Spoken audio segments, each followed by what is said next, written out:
Viewers welcome back in program ਅਸੀਂ ਆਪਣੇ ਦਰਸ਼ਕਾਂ ਨੂੰ ਫੇਰ ਦੁਬਾਰਾ ਦੱਸ ਦਈਏ ਜੇ ਤੁਸੀਂ ਟੀਵੀ 84 ਨੂੰ ਦੇਖਣਾ ਚਾਹੁੰਦੇ ਹੋ ਤਾਂ ਤੁਸੀਂ ਦੇਖ ਸਕਦੇ ਹੋ ਸਪੈਕਟਰਮ ਕੇਬਲ ਆਰਸੀਐਨ ਕੇਬਲ ਬੈਲਫਾਲ cable in Canada roku Jadoo box ਸ਼ਾਵਾ ਫੇਸਬੁੱਕ ਟੀਵੀ 84 ਦੀ ਐਪ ਰਾਹੀਂ online streaming and IP box ਤੇ ਤੁਸੀਂ ਟੀਵੀ 84 ਨੂੰ ਦੇਖ ਸਕਦੇ ਹੋ व्यूअर्स ਜੇ ਤੁਸੀਂ ਟੀਵੀ 84 ਨਾਲ ਜਾਂ ਪ੍ਰੋਗਰਾਮ ਸੱਚੋ ਸੱਚ ਨਾਲ ਫੇਸਬੁੱਕ ਰਾਹੀਂ ਜੁੜੇ ਤਾਂ ਇਸ ਨੂੰ ਵੱਧ ਤੋਂ ਵੱਧ ਲਾਈਕ ਕਰੋ ਤੇ ਸ਼ੇਅਰ ਕਰੋ ਅਤੇ ਨਾਲ ਹੀ YouTube ਤੇ ਜਾ ਕੇ ਸਬਸਕ੍ਰਾਈਬ ਵੀ ਕਰੋ थैंक यू सो मच सियासी इशूज़ तो बाद हुण आपां अपने दर्शकों दियां जो लिखतां ने वो साझियां करन जा रहे हैं जी डॉक्टर साहब जो लिख तुहाडे कोल है वो तुसीं पहलां सानूं दस दो साडे दर्शकों नाल साझी कर दो तो बाद आपां YouTube और Facebook मैसेज लवांगे जी हाँ जी ये सानूं दुबई तो साद शफीक पुट्टा जी दी लिखत आई है जी और सलाम एंड सत श्री अकाल तो बाद उन्होंने कहा कि भी मैं अजकल दुबई च मैं तुहाडा प्रोग्राम जिहड़ा कुछ महीनों तो देखना शुरू किया जी और मैं बेसिकली लाहौर नूं बिलोंग करदा फिर उन्होंने कहा जी we as Pakistanis have lot of respect for Baba Guru Nanak and we highly oblige sentiments of Sikh community जी इहदे च कोई दो रावां नहीं ने फिर उन्होंने कहा कि जी ईवन जिहड़ा गुरु नानक साहब दे ज्योति जोत समान वेले भी उन्हां दीआं अंतिम रस्मां नूं लैके जिवें मुसलमानां दा दावा सी ये भी उस प्यार नूं शो करदा है बिल्कुल कि किवें मुसलमान गुरु नानक साहब नूं अपना समझदे सी जी पर वो कहंदे मैनूं हैरानी हुंदी I am not able to understand why Hindu idol worshippers claimed Baba Guru Nanak knowing that Baba Guru Nanak was believer of Tawheed and he was not worshipping ਆਈਡਲਸ ਜੀ ਸੋ ਜ਼ਾਹਰ ਹੈ ਜਿਹੜਾ ਉਹਨਾਂ ਦੇ ਸਵਾਲ ਦਾ ਵੀ ਲੁਬੇ ਲਬਾਬ ਹੈ ਔਰ ਅੱਜ ਵੀ ਜਦੋਂ ਕਿ ਇਮਰਾਨ ਖਾਨ ਸਾਹਿਬ ਨੇ ਬੱਲੋ ਕੀ ਫੋਰੈਸਟ ਰਿਜ਼ਰਵ ਨੂੰ ਗੁਰੂ ਨਾਨਕ ਸਾਹਿਬ ਦੇ ਨਾਂ ਤੇ ਰੱਖਣ ਦਾ ਐਲਾਨ ਕੀਤਾ ਔਰ ਗੁਰੂ ਨਾਨਕ ਯੂਨੀਵਰਸਿਟੀ ਦਾ ਜ਼ਿਕਰ ਕੀਤਾ ਹੈ ਕੱਲ੍ਹ ਅਸੀਂ ਜ਼ਿਕਰ ਕੀਤਾ ਸੀ ਕਿ ਕਿਵੇਂ ਇੰਡੀਅਨਸ ਨੇ ਰਿਐਕਟ ਕੀਤਾ ਇੱਕ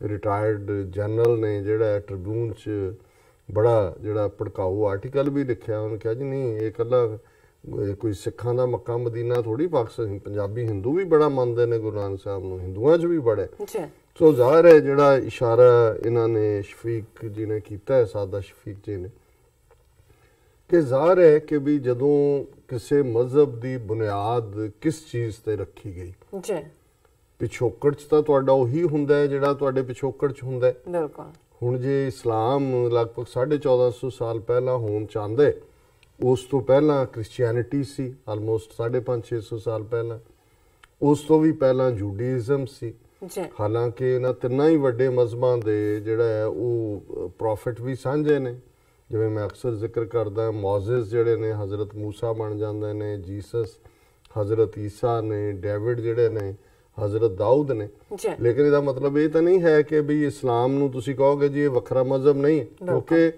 ਹਜ਼ਰਤ ਸਾਹਿਬ ਨੇ ਜਿਹੜਾ ਇਸਲਾਮ ਦੀਆਂ ਫਾਊਂਡੇਸ਼ਨਸ ਨੇ ਉਹ ਜਦੋਂ ਰੱਖੀਆਂ ਔਰ ਜਿਹੜੇ ਉਹਨਾਂ ਦੇ ਬਿਲੀਵਰਸ ਸੀ ਜਿਹੜੇ ਉਹਨਾਂ ਨੂੰ ਨਬੀ ਮੰਨਦੇ ਸੀ ਜਾਂ ਮੰਨਦੇ ਨੇ ਉਹਨਾਂ ਦਾ ਇੱਕ ਆਪਣਾ ਫੇਥ ਬਣ ਗਿਆ ਬੇਸ਼ੱਕ ਕੁਝ ਪ੍ਰੈਕਟਿਸਿਸ ਕਾਮਨ ਉਹ ਤੁਹਾਡੀਆਂ ਐਨਸੈਸਟਰਲ ਚੱਲੀਆਂ ਹੁੰਦੀਆਂ ਨੇ ਸੋ ਇਸੇ ਤਰ੍ਹਾਂ ਜਿਵੇਂ ਗੁਰੂ ਨਾਨਕ ਸਾਹਿਬ ਬੇਸ਼ੱਕ ਜਿਸ ਪਰਿਵਾਰ 'ਚ ਪੈਦਾ ਹੋਏ ਜਾਂ ਉਹਨਾਂ ਦੇ ਰਹੁ ਰੀਤਾਂ ਰਸਮਾਂ ਉਹ ਵਰਨ ਆਸ਼ਰਮ ਦੇ ਥੱਲੇ ਸੀ ਲੇਕਿਨ ਜਦੋਂ ਗੁਰੂ ਨਾਨਕ ਸਾਹਿਬ ਨੇ ਤੌਹੀਦ ਦਾ ਮਤਲਬ ਹੈ ਇੱਕ ਰੱਬ ਜੀ ਔਰ ਜਿਹੜਾ ਬ੍ਰਾਹਮਣਵਾਦ ਦਾ ਜਾਂ ਜਿਹੜਾ ਸਨਾਤਨ ਹਿੰਦੂ ਧਰਮ ਹੈ ਉਹਦਾ ਤੇ ਆਧਾਰ ਬੁੱਤ ਪ੍ਰਸਤੀ ਹੈ 33 ਕਰੋੜ ਦੇਵਤੇ ਉਹਨਾਂ ਦੀ ਜਿਹੜੀ ਹੈ ਮੰਦਰ ਦਾ ਕਨਸੈਪਟ ਮੰਦਰ ਦੇ ਵਿੱਚ ਬੁੱਤ ਰੱਖੇ ਹੁੰਦੇ ਨੇ ਜੀ ਹੁਣ ਨਾ ਇਸਲਾਮ ਬੁੱਤ ਪ੍ਰਸਤ ਹੈ ਉਹ ਵੀ ਬੁੱਤ ਸ਼ਿਕਨ ਹੈ ਨਾ ਸਿੱਖ ਬੁੱਤ ਪ੍ਰਸਤ ਹੈ ਉਹ ਵੀ ਬੁੱਤ ਸ਼ਿਕਨ ਹੈ ਕਿਉਂਕਿ ਗੁਰੂ ਨਾਨਕ ਸਾਹਿਬ ਨੇ ਇਹਨਾਂ ਸਾਰਿਆਂ ਨੂੰ ਹੀ ਜਿਹੜਾ ਉਹ ਨੈਗੇਟ ਕੀਤਾ ਔਰ ਸਿੱਖ ਰੋਜ਼ਾਨਾ ਜਦੋਂ ਬਾਣੀ ਗੁਰੂ ਗ੍ਰੰਥ ਸਾਹਿਬ 'ਚ ਜਿਨ੍ਹਾਂ ਦੀ ਮਹਾਂਪੁਰਖਾਂ ਦੀ ਹੋਰ ਵੀ ਬਾਣੀ ਹੈ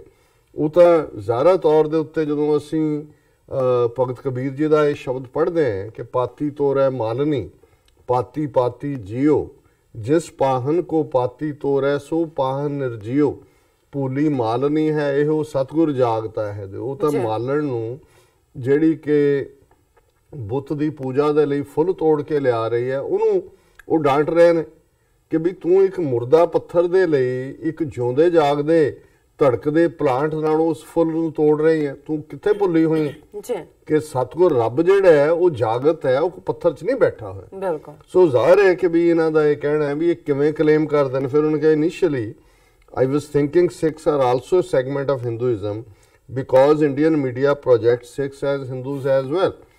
ਹੁਣ ਜੇ ਇੰਨਾ ਹੀ ਇਹਨਾਂ ਨੂੰ ਸਿੱਖਾਂ ਨੂੰ ਹਿੰਦੂ ਮੰਨਣ ਜਾਂ ਬਣਾਉਣ ਦਾ ਸ਼ੌਕ ਹੈ ਜੀ ਤੇ ਫਿਰ ਜੋ ਕੁਛ ਇਹਨਾਂ ਨੇ 4 ਦਹਾਕਿਆਂ 'ਚ ਸਾਡੇ ਨਾਲ ਕੀਤਾ, ਦਰਬਾਰ ਸਾਹਿਬ ਤੇ ਹਮਲਾ, ਸਿੱਖ ਨਸਲਕੁਸ਼ੀ, ਜੇ ਅਸੀਂ ਇਹਨਾਂ ਦਾ ਹਿੱਸਾ ਹੁੰਦੇ ਤੇ ਫਿਰ ਇਹ ਸਾਡੇ ਨਾਲ ਕਿਉਂ ਹੁੰਦਾ? ਬਿਲਕੁਲ। ਸੋ ਜ਼ਾਹਰ ਹੈ ਵੀ ਅਸੀਂ ਫਸ ਗਏ ਇਹਨਾਂ ਦੇ ਧੋਖੇ 'ਚ, ਇਹਦੇ 'ਚ ਕੋਈ ਸ਼ੱਕ ਨਹੀਂ ਹੈ। ਪੋਲੀਟੀਕਲੀ ਜਿਹੜਾ ਅਸੀਂ ਇਹਨਾਂ ਦੇ ਜਿਹੜੇ ਆ ਉਹ ਕਬਜ਼ੇ 'ਚ ਹੈ, ਕੈਪਚਰ ਹੈ, ਪਰ ਅਸੀਂ ਲੜ ਰਹੇ ਹਾਂ ਆਜ਼ਾਦੀ ਦੇ ਲਈ। ਔਰ ਫਿਰ ਉਹਨਾਂ ਨੇ ਕਿਹਾ ਕਿ ਵੀ please clarify my this confusion as Muslims, Sikhs are strong believers of one God. So how and why idol worshippers want Sikhs to adopt Hinduism when both believers are entirely different? ਉਹ ਸਿੱਖਾਂ ਨੂੰ ਵੀ ਬੁੱਤ ਪ੍ਰਸਤ ਬਣਾਉਣਾ ਚਾਹੁੰਦੇ ਨੇ। ਉਹ ਜਦੋਂ ਸਿੱਖਾਂ ਨੂੰ ਹਿੰਦੂ ਕਹਿੰਦੇ ਨੇ ਜਾਂ ਕੇਸਾਧਾਰੀ ਹਿੰਦੂ ਕਹਿੰਦੇ ਨੇ ਜਾਂ ਇੱਕ ਸੈਕਟ ਕਹਿੰਦੇ ਨੇ, ਤਾਂ ਜ਼ਾਹਿਰਾ ਤੌਰ ਦੇ ਉੱਤੇ ਉਹ ਸਾਡੀ ਬਹਾਦਰੀ, ਸਾਡਾ ਟੈਲੈਂਟ ਜਾਂ ਸਾਡੇ ਗੁਣਾਂ ਨੂੰ ਤਾਂ ਵਰਤਣਾ ਚਾਹੁੰਦੇ ਨੇ ਆਪਣੇ ਉਸ ਨੇਸ਼ਨ ਦੇ ਲਈ, ਲੇਕਿਨ ਉਹ ਸਾਡੀ ਵੱਖਰੀ ਆਈਡੈਂਟੀਟੀ ਕਿ ਸਿੱਖ ਇੱਕ ਅਲੱਗ ਕੌਮ ਹੈ, ਅਲੱਗ ਮਜ਼ਹਬ ਹੈ। ਔਰ ਜਦੋਂ ਪਾਕਿਸਤਾਨ ਦੇ ਵਿੱਚ ਉਹਨਾਂ ਨੇ ਇਮਰਾਨ ਖਾਨ ਸਾਹਿਬ ਨੇ ਕਿਹਾ ਜੀ ਸਿੱਖਾਂ ਦਾ ਮੱਕਾ ਤੇ ਮਦੀਨਾ ਯਾਨੀ ਨਨਕਾਣਾ ਸਾਹਿਬ, ਕਰਤਾਰਪੁਰ ਸਾਹਿਬ ਸਾਡੇ ਕੋਲ ਹੈ, ਇਹਨਾਂ ਨੂੰ ਬਹੁਤ ਤਕਲੀਫ ਹੋਈ। ਇਸ ਲਈ ਕਿਉਂਕਿ ਇਹਦੇ ਨਾਲ ਸਿੱਖਾਂ ਦੀ ਇੱਕ ਵੱਖਰੇ ਮਜ਼ਹਬ ਦੇ ਤੌਰ ਤੇ ਜਿਹੜੀ ਆਈਡੈਂਟੀਟੀ ਹੈ ਉਹ ਪਾਕਿਸਤਾਨ ਤਸਲੀਮ ਕਰ ਰਿਹਾ ਹੈ, ਜਿਹੜਾ ਕਿ ਉਹਨਾਂ ਨੇ ਸਾਨੂੰ ਡਿਨਾਈ ਕੀਤਾ ਹੋਇਆ। ਫਿਰ ਉਹਨਾਂ ਨੇ ਕਿਹਾ I am living in Dubai where lot of Sikh communities also living and I feel very happy from inside of heart to see a Sikh because from attire we know that I can practice speaking Punjabi with him and I feel very good. This shows that if we will become united, we will live happily with each other. I am in favor of one Punjab because language and cultures are not much different. और फिर उन्होंने TV 84 ਦੀ ਤਾਰੀਫ ਕੀਤੀ ਹੈ। ਪਰ ਮੈਂ ਇੱਕ ਗੱਲ ਸ਼ਫੀਕ ਸਾਹਿਬ ਦੇ ਫਾਈਨਲ ਕਮੈਂਟ ਤੇ ਕਰਨਾ ਚਾਹੁੰਦਾ ਜੀ। ਦੇਖੋ ਕਈ ਵਾਰ ਇਮੋਸ਼ਨਲੀ ਇਹ ਗੱਲ ਕੀਤੀ ਜਾਂਦੀ ਹੈ, ਪਰ ਮੈਂ ਸਮਝਦਾ ਵੀ ਸਾਨੂੰ ਪ੍ਰੈਕਟੀਕਲੀ ਇਹ ਮੰਨ ਕੇ ਤੁਰਨਾ ਚਾਹੀਦਾ ਹੈ ਕਿ Pakistan as a nation survive ਕਰਨਾ ਚਾਹੀਦਾ ਹੈ। ਉਸ ਦੀਆਂ ਜਿਹੜੀਆਂ ਹੱਦਾਂ ਨੇ, ਬਾਉਂਡਰੀਜ਼ ਨੇ, ਉਹ ਉਵੇਂ ਹੀ ਕਾਇਮ ਰੱਖਣੀਆਂ ਚਾਹੀਦੀਆਂ ਨੇ। ਔਰ ਆਲਰੇਡੀ ਭਾਰਤੀ ਕਬਜ਼ੇ ਵਾਲਾ ਪੰਜਾਬ ਔਰ ਸਿੱਖ ਮੈਜੋਰਟੀ ਏਰੀਏ ਜਿਹੜੇ ਰਾਜਸਥਾਨ, ਹਿਮਾਚਲ, ਹਰਿਆਣਾ ਦੇ ਵਿੱਚ ਨੇ, ਉਹਨਾਂ ਨੂੰ ਇੱਕ ਥਾਂ ਤੇ ਇਕੱਠੇ ਕਰਕੇ ਦਰਿਆਏ ਜਮਨਾ ਤੋਂ ਵਾਘਾ ਤੱਕ ਜਿਹੜਾ ਇੰਡੀਪੈਂਡੈਂਟ ਸੋਵਰਨ ਨੇਸ਼ਨ ਖਾਲਿਸਤਾਨ ਹੈ ਉਹ ਹੋਂਦ ਚ ਆਏਗਾ। ਸੋ ਅਸੀਂ ਇਸ ਗੱਲ ਦੀ ਐਡਵੋਕੇਸੀ ਕਰਦੇ ਹਾਂ ਕਿ ਸਾਡਾ ਖਾਲਿਸਤਾਨ ਔਰ ਪਾਕਿਸਤਾਨ ਜਿਸ ਹਾਲਤ ਦੇ ਵਿੱਚ ਜੋ ਦੀਆਂ ਹੱਦਾਂ ਨੇ ਉਵੇਂ ਹੀ ਕਾਇਮ ਰਹਿਣਾ ਚਾਹੀਦਾ, ਪਰ ਇਹਨਾਂ ਦੋਨਾਂ ਦੇ ਆਪਸੀ ਰਿਸ਼ਤੇ, ਆਪਸੀ ਸਬੰਧ ਇਵੇਂ ਹੋਣੇ ਚਾਹੀਦੇ ਨੇ ਜਿਵੇਂ ਅਮਰੀਕਾ ਔਰ ਕੈਨੇਡਾ ਦੇ ਨੇ।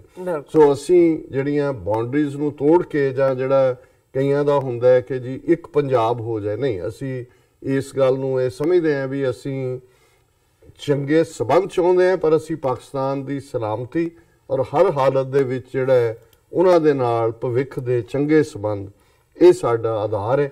ਤੇ ਜਦੋਂ ਆਪਸ ਦੇ ਵਿੱਚ ਪਿਆਰ ਹੁੰਦਾ ਹੈ ਫਿਰ ਬਾਰਡਰਸ ਜਿਹੜੇ ਨੇ ਉਹ ਇਰਰੈਲੇਵੈਂਟ ਹੋ ਜਾਂਦੇ ਨੇ। ਔਰ ਜਿਵੇਂ ਸਾਡੇ ਇੱਕ ਵੀਰ ਨੇ ਲਿਖਿਆ, ਮੈਂ ਪੜਾਂਗਾ ਵੀ ਚਾਈਨਾ ਔਰ ਪਾਕਿਸਤਾਨ ਦਾ ਜਿਹੜਾ ਲੈਂਡ ਬਾਰਡਰ ਹੈ ਉੱਥੇ ਇੱਕ ਸਿਪਾਹੀ ਖੜਾ ਹੈ ਪਾਕਿਸਤਾਨ ਦਾ, ਬਸ ਉੱਥੇ ਕੋਈ, ਇਹ ਹੁੰਦੀ ਹੈ ਦੋਸਤੀ। ਉੱਥੇ ਉਹਨਾਂ ਨੂੰ ਲੋੜ ਹੀ ਨਹੀਂ ਹੈ ਕਿ ਉਹ ਉੱਥੇ ਫੌਜਾਂ ਕਰਨ। ਤੇ ਇੱਥੇ ਵਾਘਾ ਬਾਰਡਰ ਦੇ ਉੱਤੇ ਸਵੇਰੇ ਸ਼ਾਮ ਹਜ਼ਾਰਾਂ ਲੋਕ ਦੋਨੋਂ ਪਾਸੇ ਅੱਡੀ ਨਾਲ ਅੱਡੀ ਮਾਰ ਰਹੇ ਹੁੰਦੇ ਨੇ। 6-6 ਫੁੱਟੇ ਜਵਾਨ ਉੱਪਰ ਨੂੰ ਦੇਖ ਕੇ ਝੰਡਾ ਉੱਪਰ ਚੁੱਕਿਆ, ਥੱਲੇ ਕੀਤਾ, ਉਹਨੂੰ ਦੇਖਣ ਜਾਂਦੇ ਨੇ ਲੋਕ ਕਿ ਜੀ ਇਹ ਰੀਟ ਸੈਰੇਮਨੀ ਹੈ। ਕਿਆ ਜਲੂਸ ਕੱਢਦੇ ਨੇ ਆਪਣਾ, ਇਹ ਕਿ ਬਜਾਏ ਤੁਸੀਂ ਇੱਕ ਦੋਸਤਾਨਾ ਸੰਬੰਧ ਬਣਾਓ ਤਾਂ ਕਿ ਬਾਰਡਰਸ ਇਰਰੈਲੇਵੈਂਟ ਹੋ ਜਾਣ, ਤੁਹਾਡਾ ਇੱਕ ਦੂਸਰੇ ਦੀ ਤੁਸੀਂ ਇੱਜ਼ਤ ਕਰੋ, ਉਹਨਾਂ ਦੀ ਬਾਉਂਡਰੀਜ਼ ਦੀ, ਉਹਨਾਂ ਦੇ ਜਿਹੜੇ ਨੇ ਉਹਨਾਂ ਦੇ ਜਜ਼ਬਾਤਾਂ ਦੀ। ਔਰ ਬਹੁਤ ਬਹੁਤ ਸ਼ੁਕਰੀਆ ਸਾਦ ਸ਼ਫੀਕ ਪੁੱਟਾ ਜੀ, ਤੁਸੀਂ ਸਾਨੂੰ ਲਿਖਿਆ। YouTube ਤੇ ਜੋ ਮੈਸੇਜ ਆਏ ਨੇ ਅਸੀਂ ਉਹ ਪੜ੍ਹਦੇ ਹਾਂ। ਕੂਲ ਬ੍ਰਾਈਟ ਸਕਾਈ ਤੋਂ ਸਾਨੂੰ ਆਇਆ ਮੈਸੇਜ, ਕਹਿੰਦੇ ਨੇ ਕਿ doctor Sahib the great and ਬਾਦ ਸਿੰਘ ਸਾਹਿਬ ਲਿਖਦੇ ਨੇ it's too sad but from past experience it's clear that it's act of Indian agencies. And Jain Shah Sat Shri अकाल लिखते ने अगर आप दूसरों को मार रहे हैं तो अपनी मौत का इंतजार करो। कश्मीरी 70 सालों से जुल्म सह रहे हैं, लेकिन अब जवान खून ये बर्दाश्त नहीं करते। जब मरना ही है तो मुकाबला करके मरे। ਜੀ ਅੱਗੇ ਮੈਸੇਜ ਆ ਗਿਆ ਨਾਇਬ ਬਾਜਵਾ ਜੀ ਦਾ, ਇਹ ਲਿਖਦੇ ਨੇ ਲਵ ਫਰੋਮ ਪਾਕਿਸਤਾਨ। ਅਦਨਾਨ ਨਹੀਂ ਸੌਰੀ ਸਾਬਰੀ ਬੀਇੰਗ ਟੂ ਲਿਖਦੇ ਨੇ ਲਵ ਫਰੋਮ ਆਬਦ ਸਾਹਿਬ ਜੀ, ਨਹੀਂ ਆਬਦ ਸਾਹਿਬ ਨਹੀਂ, ਦੂਸਰੇ ਨੇ ਕੋਈ। So love from Indian occupation Kashmir. And Sajid Khan लिखते हैं very good information. And Zahid Faisal सा लिखते हैं पाकिस्तान जिंदाबाद, उन्होंने लिखा है खालिस्तान जिंदाबाद लिखा है, हिंदुस्तान उन्होंने मुर्दाबाद किया है। और शान करीम सा लिखते हैं सॉरी ओ human life but Indian rulers are responsible. और बात सिंह ने लिखा है कि वाहिगुरू जी का खालसा वाहिगुरू जी की फतेह। और सुखी सिंह सत श्री अकाल बुलाते ने। जियाद मुहम्मद नट कहते हैं कि पाकिस्तान जिंदाबाद और खालिस्तान जिंदाबाद, उन्होंने लिखा है। सुरिंदर सिंह जी सानू फतेह बुलाते हैं। और हयात कहते हैं कि अच्छी रिपोर्ट आपने जो दी है जो आज। और जान शाह लिखते हैं 70 साल से कश्मीरी तिल तिल कर मर रहे हैं दैन सो उन्होंने अब मुकाबला करके मरने को तरजीब दी है। सुरिंदर सिंह फतेह बुलाते ने। ਭੈਣ ਜੀ ਰਾਜਵਿੰਦਰ ਕੌਰ ਉਹਨਾਂ ਨੇ ਧਾਰਮਿਕ ਸਵਾਲ ਪੁੱਛਿਆ ਕਿ ਰਾਧਾ ਸਵਾਮੀਆਂ ਦੇ ਖਿਲਾਫ ਵਿਰੋਧ ਹੋ ਰਿਹਾ ਹੈ ਜੀ, ਕੀ ਕਾਰਨ ਹੈ? ਇਹਨੂੰ ਅਸੀਂ ਫਿਰ ਕਿਸੇ ਦਿਨ ਜਿਹੜਾ ਇਸ ਮੁੱਦੇ ਨੂੰ ਲਵਾਂਗੇ। ਹਾਂਜੀ, ਮੈਂ ਜੋ ਕੱਲ ਦਾ ਮੈਸੇਜ ਸੀ ਜੋ ਮੈਂ ਨਹੀਂ ਪੜਿਆ, ਮੈਨੂੰ ਅੱਛਾ ਲੱਗਾ ਹੈ, ਮੈਂ ਚਾਹਾਂਗੀ ਕਿ ਉਹ ਮੈਂ ਆਪਣੇ ਦਰਸ਼ਕਾਂ ਨਾਲ ਸਾਂਝਾ ਕਰਦਾ। ਐਮਏ ਨਦੀਮ ਉਹਨਾਂ ਦਾ ਮੈਸੇਜ ਹੈ, ਕਹਿੰਦੇ ਨੇ ਕਿ ਅਸਲਾਮ ਵਾਲੇਕਮ doctor Sahib and Neelam ji. Doctor Sahib I just want to tell you about today's Punjabi guys are so involved in crimes and gangster, and I reached about this and found that their guys are belongs। and फिर अगे उन्होंने message ने to Sikh families and almost they are sportsman, दिल दुखता है इंज पंजाबी गबरू जवाना नू पुठे कम्मा विच इन्वॉल्व देख के प्लीज इस ਮਾਮਲੇ ਤੇ ਤੁਸੀਂ ਕੁਛ ਨਾ ਕੁਛ ਬੋਲੋ। ਕਹਿੰਦੇ ਕਿ ਸਾਰੇ ਤੁਹਾਨੂੰ ਸੁਣਦੇ ਨੇ ਔਰ ਅਸੀਂ ਚਾਹਾਂਗੇ ਕਿ ਤੁਸੀਂ ਇਸ ਤੇ ਆਪਣੇ ਕਮੈਂਟ ਜ਼ਰੂਰ ਦਿਓ। ਦੇਖੋ ਇਹ ਕਿਹਨਾਂ ਨੇ ਲਿਖਿਆ? ਇਹ ਲਿਖਿਆ ਇਹਨਾਂ ਨੇ ਐਮਏ ਨਦੀਮ ਜੀ ਨੇ। ਹਾਂਜੀ, ਮੈਨੂੰ ਅੱਛਾ ਲੱਗਾ ਮੈਸੇਜ। ਮੈਂ ਹਾਂ ਨਹੀਂ ਨਦੀਮ ਸਾਹਿਬ ਤੁਹਾਡਾ ਬਹੁਤ ਬਹੁਤ ਸ਼ੁਕਰੀਆ, ਤੁਸੀਂ ਇਹ ਫਿਕਰ ਜ਼ਾਹਰ ਕੀਤਾ ਜੀ। ਲੇਕਿਨ ਅਸੀਂ ਇਹ ਦੇਖਦੇ ਹਾਂ ਕਿ ਜਦੋਂ ਕੌਮਾਂ ਬੇਕਰੀਆਂ ਹੁੰਦੀਆਂ ਨੇ, ਬਿਲਕੁਲ, ਔਰ ਜਿਨ੍ਹਾਂ ਸਰਦਾਰ ਕਪੂਰ ਸਿੰਘ ਦਾ ਮੈਂ ਪਹਿਲਾਂ ਜ਼ਿਕਰ ਕੀਤਾ ਹੈ, ਉਹਨਾਂ ਨੇ 1970ਵਿਆਂ ਦੇ ਵਿੱਚ ਉਹ ਵੈਨਕੂਵਰ ਆਏ ਔਰ ਉੱਥੇ ਇੱਕ ਹਾਲ ਦੇ ਵਿੱਚ ਉਹਨਾਂ ਨੇ ਐਡਰੈਸ ਕਰਦਿਆਂ ਇਹ ਕਿਹਾ ਸੀ ਕਿ ਵੀ if Sikhs won't have political power, your sons and their sons will be peons in the offices, guards in front of the Hindu-owned hotels, or drivers of Hindu-owned Mercedes cars, or wayside robbers. Nothing more than that.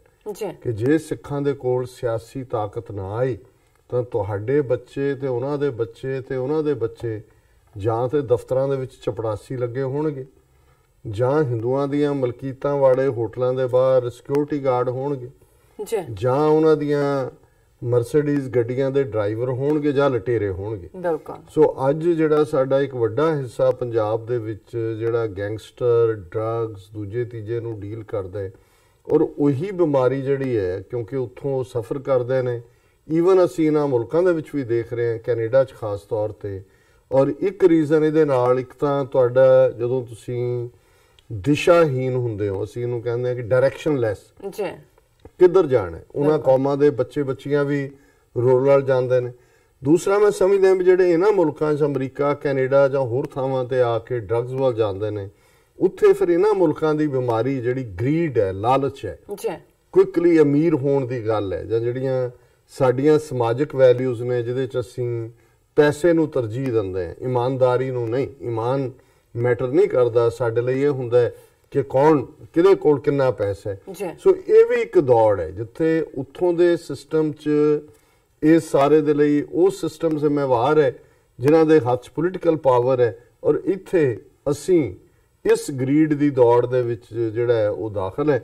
ਪਰ ਤੁਹਾਡਾ ਬਹੁਤ ਬਹੁਤ ਸ਼ੁਕਰੀਆ, ਤੁਸੀਂ ਇਸ ਦੇ ਉੱਤੇ ਜਿਹੜਾ ਜੀ। ਬਾਤ ਸਿੰਘ ਸਾਹਿਬ ਲਿਖਦੇ ਨੇ now Ambanis are producing Mahabharata movie of 1000 crores. I have even see their series on Saragadi. It's based on Hindutva concept again. And ਜੀ ਅਸੀਂ ਜ਼ਿਕਰ ਕੀਤਾ ਹੈ ਕਿ ਉਹ ਬਾਲੀਵੁੱਡ ਨੂੰ ਔਰ ਇਹ ਫਿਲਮਾਂ ਨੂੰ ਉਹ ਤਾਂ ਹਿੰਦੂਤਵਾ ਦੇ ਏਜੰਡੇ ਨੂੰ ਅੱਗੇ ਤੋਰਨ ਲਈ ਵਰਤ ਰਹੇ ਨੇ। ਔਰ ਅੰਬਾਨੀ ਖਾਸਮ ਖਾਸ ਨੇ ਆਰਐਸਐਸ ਦੇ। ਜੀ ਬਾਜ ਸਿੰਘ ਦਾ ਫਿਰ ਦੁਬਾਰਾ ਮੈਸੇਜ ਲਿਖਦੇ ਨੇ, India has become a Hindu nation, just declaration is left. No doubt. Ji Raj Sahib break ਲਾ ਲਈ ਇੱਥੇ, ਉਸ ਤੋਂ ਬਾਅਦ ਆਪਾਂ ਜਿੱਦਾਂ ਵਿਚਾਰ ਵੀ ਸਾਡੇ ਦਰਸ਼ਕਾਂ ਨਾਲ ਸਾਂਝਾ ਕਰਨਾ। ਵੀਅਰਸ ਤੁਸੀਂ ਸਾਡੇ ਨਾਲ ਇਸ ਤਰ੍ਹਾਂ ਬਣੇ ਰਹਿਣਾ, ਮਿਲਦੇ ਹਾਂ ਛੋਟੇ ਜਿਹੇ ਬ੍ਰੇਕ ਤੋਂ ਬਾਅਦ।